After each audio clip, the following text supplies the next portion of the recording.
saya yang menarik tadi dari ceritanya panjenengan niku sebuah keris niku bisa dinyatakan sebuah simbol atau manifestasi sebuah doa nggih. Doa dan harapan dari jiwa manusia itu sendiri atau dari kita sendiri. Bukan doa dan harapan, Mas. Sebenarnya empu itu sendiri dia tidak mempunyai harapan apapun sebenarnya. Ya. Kalau masalah harapan mungkin nanti identik dengan sebuah keinginan. Ya, betul. Nah, seperti itu. Dan doa itu sendiri mungkin ya benar doa, tapi doa itu berdoa itu bukan dia itu meminta sebuah ini sebuah harapan, sebuah keinginan atau sebuah apapun, udah. Yang namanya doa itu adalah jumeneng. Ya, jumeneng. Ataupun bisa dikatakan dia itu apa ya? Ya jumeneng, meneng. Jadi ini kalau kita wis jumeneng, ya sudah, kita itu walaupun tanpa kita merasa, ya sebenarnya kita itu ya tidak bisa apa-apa dan tidak punya apa-apa dan bukan siapa-siapa. Siapa-siapa. Sebenarnya seperti itu. Yang namanya doa dari empu ya seperti itu. Bukan doa sebuah harapan ingin ini enggak. Makanya keris itu sendiri bermakna kerohanian ya seperti itu. Gimana caranya si empu itu mencapai tingkat kerohanian seperti itu? Ya kan di Jawa, kalau kita mengacu pada ajaran Jawa itu kan sudah lengkap sebenarnya. Kalau kita mempelajari ajaran Jawa yang murni. Nah, seperti itu. Makanya bisa dikatakan juga pada waktu itu keris itu adalah dari simbol dari sebuah peradaban. Ya, seperti itu. Namanya peradaban. Jadi ini simbol peradaban ini berarti orang-orang dahulu sudah mempunyai kepribadian yang beradab. Nah, seperti itu. Maksudnya beradab gimana? Ya dia benar-benar sadar. Kesadaran itu kesadaran yang tinggi, kesadaran puncak. Dia sadar dengan dirinya. Dia sadar dengan siapa di sekelilingnya. Dia sadar siapa dengan bersinggungan dengan alam, dengan sang pencipta yang terakhir, kesadaran yang puncak, kan seperti itu akhirnya. Jadi kalau zaman dulu ini simbol dari sebuah peradaban. Tapi kalau kita mengacu dari sekarang melihat keris, ini bukan simbol lagi sekarang. Bukti bahwa zaman dahulu itu leluhur-leluhur di Nusantara itu adalah orang-orang yang beradab, orang-orang yang sudah bisa mengenal siapa dirinya, siapa sang penciptanya. Ini bukti. Lah kok bukti ini kenapa kok bisa dikatakan bukti? Ya iya, karena sebilah keris secara esensial itu mengandung makna kerohanian. Di dalam unsur keris, entah itu dari warangka ataupun dari keris itu sendiri, di dalam bilah keris sendiri ini juga ada rincian-rincian yang juga di situ juga mengandung makna-makna kerohanian, makna-makna filosofi. Kan seperti itu. Makanya itu bukti, bukan makna materi lagi. Kan seperti itu, Mas. Nah,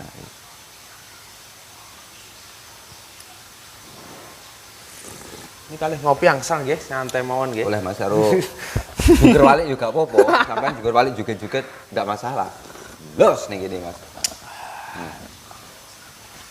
Kula sing menarik dari penjelasannya panjenengan wau simbol sebuah perjalanan rohani atau peradaban nggih. Peradaban sebuah simbol kerohanian. Yang saya alami dan yang saya lihat, yang saya alami sendiri niku dari lingkup saya sendiri, dari lingkup keluarga itu ada pengklasifikasian kan. Jadi kakek dulu Ya, mempunyai banyak pusaka. pusaka. Pusaka keris-keris yang mungkin itu juga dari leluhur kakek saya Iya. dulu.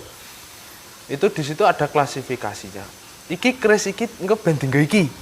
Engko keris iki ben dinggo iki. Iki keris iki ben dinggo iku. Apakah itu sudah ada trahnya atau maksud tertentu dari leluhur-leluhur kita terdahulu? Ya itu pastinya ada, Mas. Pastinya ada. Cuma yang mengetahui maksud itu adalah ya orang-orang yang memberikan itu tadi. Ya. Walaupun itu kakek jenengan ya. Ji. Nah, yang tahu ya kakek sampai nanti. Yang mengerti, mungkin mengerti tentang dalam tanda kutip kecocokan lah bahasanya seperti itu. Bukan kecocokan itu gak cocok marai loro atau marai ruwet, enggak. Maksudnya kecocokan itu menyesuaikan ataupun menyesuaikan karakter ataupun orang Jawa bisa dikatakan menyesuaikan dengan wuku ya, seperti itu lah, seperti itu. Mungkin itu kakek sampean yang paham seperti itu. Karena mungkin setiap orang mungkin mempunyai landasan ataupun idiom yang berbeda, konsep yang berbeda. Ya. Seperti itu. Seperti contoh ya orang Jawa dahulu. Orang Jawa dahulu yang Jawa Budi Rai Mojopahit mungkin ya. Itu dia masih menggunakan perputaran waktu itu menggunakan wuku. Nah, ya kan? Jadi kalau kita menggunakan wuku itu berlaku 6 bulan sekali wuku baru berganti yang baru. Nah, kalau dihitung bulanan sekarang ya. Ya. Tapi kalau sekarang kan enggak. 1 tahun. 1 tahun. Nah, tapi kalau wuku kan enggak. 6 bulan ganti wukanya. Nah, baik wuku ABCD gitu toh. 6 bulan ya. Ini kembali lagi ABCD lagi. Terus 6 bulan pembaruan, 6 bulan pembaruan 6 bulan pembaruan. Seperti itu. Kalau orang Jawa dahulu seperti itu, Mas. Mulai 5 hari, 7 hari, 10 hari, Iya. 35 hari. Makanya kalau dikatakan sangat detail itu perhitungannya orang apa ya, Jawa itu detail banget. Ada eko dwi tri, ya seperti itu. Perhitungan 3 hari, 5 hari, 7 hari, selapanan, telung lapanan, pitung lapanan, sepasar, sapar telung limo dino. Sepasari 5 hari. Pon wakil 5 lagi pae. Ya seperti itu. Sangat detail. Detail dalam arti detail itu bukan ngawur, Mas. Itu ada perhitungan. Perhitungannya dari mana? Ya dari proses titen, teliti, karo telaten dengan dalam konsep apa kok teliti harus telaten? Dalam konsep proses perjalanan spiritualnya dia. Akhirnya apa yang dia tangkap dari alam semesta dia tahu. Seperti itu, Mas. Wong biyen. Makanya dia iso nggawe waktu, mengatur waktu, merumuskan waktu lah, nah, seperti itu, sampai sedetail itu. Oh, dino jam iki, jam iki kan seperti itu toh, Mas. Terus contohnya seperti goblok-goblokan ya lah. Sampai golek mau goblok-goblokan ya, golek ning Google ya lah. Jangankan kok kuwi. Kuping dengung, kiwa apa tengen, jam piro, maknane apa goleki kan Ada. Nah, itu salah satu goblok-goblokane, Mas. Iya. Kan seperti itu. Ngono lho. Pokoknya kok jembut ceblok jam piro. Ha. Kuwi ujure ngendi ya. Ya seperti itu ya. Karena saking detailnya. Iya. Perhitungan, prigel. Itu. Pada zaman sekarang itu saya melihat nggih pripun nggih radi gemes kadang niku kadang gemes kadang nggih kok ngene niku melihat anak-anak milenial dalam arti generasi yang sekarang melihat keris itu bahwasanya sebuah hal yang sangat menakutkan. Hal yang sangat menakutkan, yang sangat mistis, bahkan sampai berpikiran masuk ke dunia yang supranatural. Dunia yang enggak masuk akal. Yang enggak masuk akal. Padahal di sini tadi dijelaskan oleh Kang Agung itu sebuah simbol perjalanan rohani, dan tentunya perjalanan rohani itu pasti didasari dengan rasa yang suci. Iya. Rasa yang suci, rasa yang bersih, rasa yang ikhlas dari leluhur kita. Mungkin perlu penjelasan atau wawasan, pemahaman untuk anak-anak muda generasi saya itu supaya tidak salah kaprah untuk memahami keris ini sendiri. Iya Mas. Oke Mas Rai seperti itu. Kalau kadang niku kok sampai kadang mireng di larung dingin ini ben orang ini. Ibaratnya kula sampai menyimpulkan ngeten paling ekstrim. Kowe ngguwak dongane mbahmu dhewe ya. Iya, ya juga. Itu sing penting kalau Mas, sing dibeli. Wonten mulai sing rumangsane umur dan tidak ada bedanya. Nah, niku paling parah. Bahwasanya kula nggih sempet jane zaman dulu niku masih isik jenenge cah enom, Nggih. sik seneng dolan weng-wengan dan lain-lain. Terus apa iki? Ternyata lambat laun ke sini, oh iya sih, saya sudah menangkap sinyal itu dan melihat sekarang yang nggak di luar dari dalam juga ponakan saya atau yang lain-lain menganggap bahwa barang kene aneh diopeni tinggal apa. Padahal itu tinggalan leluhur kita gitu loh. Mungkin bisa dijelaskan. Iya. Untuk pemahaman itu sosok gemes kan? Iya, benar. Juga ya di masyarakat itu juga sangat minim pemahaman.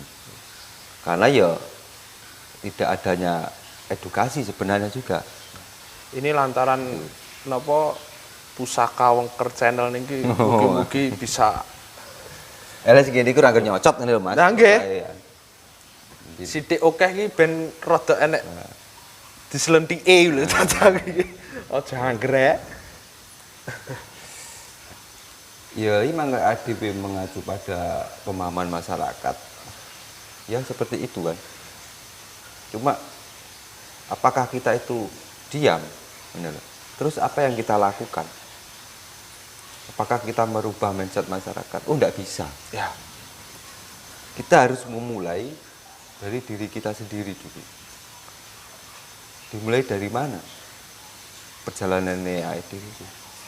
Ya kita minimal kita memahami. Belajar pemahaman tentang tusan aji. Apa sih tusan aji kuwi? Ya. Jadi gini, jika ada orang yang notabene itu beranggapan bahwa opo barang ra kanggo, terus marai apa iki jenenge barang kaya ngene diupeni, barang rambut jaji ya gitu. Kadang bahkan bisa mengecap barang musrik kanggo. Jadi sebenarnya orang-orang yang menilai seperti itu, dia itu tidak paham seperti itu, tidak paham dan membenarkan apa yang dia pahami. Ya. Kan seperti itu yang pertama. Yo, apakah itu? Ya kalau saya ya, sangat maklum lah dengan adanya seperti itu. Tapi ya ojo ngono-ngono nemen. Ngono ya ngono ning aja ngono. Lek gak seneng ya wis. Iya. Cangkemmu menengo kan ngono lho. Nggih. Ya ngono lho. Berarti. Jadi emang sulit menikmati hasil karya yang mempunyai nilai kerohanian yang sangat tinggi sulit banget. Ya. Dan itu memang sangat mahal kalau kita dinilai seperti itu. Jangankan kok keris Mas, Kita sebenarnya saat ini terlalu jauh keris. Gampangannya terlalu sulit, ya seperti itu. Ya. Ataupun mungkin terlalu, ya emang sulit dipahami kalau keris. Kita menggunakan analogi yang lain. Seperti contoh yang sering saya pakai itu lukisan, ya kan? Nggih. Jika itu yang melukis itu adalah seorang seniman, seniman sejati, dia itu tidak pernah mencontoh dari luar diri si seniman itu sendiri. Dia melukiskan apa yang di dalam dirinya sendiri. Ya. Nah seperti itu, ya kan? Butuh nulis, ya tidak ngerti itu nulis gambar apa yang tahu si seniman itu sendiri. Siapa yang tahu maknanya? Ya seniman itu sendiri. Iya. Kan seperti itu. Terus apakah orang lain bisa memaknai? Wah tidak semudah itu Marguso, ya seperti itu. Itu karena sastra. Ya. Nilainya tinggi banget. Soalnya mengandung nilai kerohanian. Tapi itu adalah sebuah medan magnet sebenarnya bagi orang-orang yang sefrekuensi, bahasanya seperti itu. Kadang ada tulisan abstrak, tulisan gambar abstrak, gambar opo orang genah. Tapi jika orang itu akalnya itu sampai untuk mentranslate ataupun menerjemahkan lukisan abstrak, dia akan tertarik. Pasti akan tertarik. Jambut sopo sih gaya gini iki ya. Apa dua prosesku kan seperti itu. Ya, seperti itu. Hanya orang-orang tertentu. Hanya orang-orang tertentu yang mengetahui maknanya itu sendiri. Itu seorang seniman sejati. Seniman sejati atau pelukis sejati itu nggak mau disuruh, Mas, lukisin wajahku. Itu pun sangat sulit banget. Gak seperti itu. Jadi seniman nggak bisa disuruh-suruh. Sama dengan empu. Empu kayak keris bah, kayak seperti yo wis. Wis muni bae keris bah, bae muni yo yo. Lek ora ditakoni mbahmu ya wis menengo ngono lho. Nggih. Aja engko njaluk, "Mbah, aku njaluk keris." Kayak keris dapure iki. Pamore iki. Nah, engko rongkone iki. Regane sakmene kluthik ya, kira seperti itu ya. Ya, ini repot Mas, ya ini lho. Apa neh iki? Makanya sulit Mas kita memahami atau ya menikmati sebuah keris itu piye kan, sulit. Makanya hanya rasa frekuensi.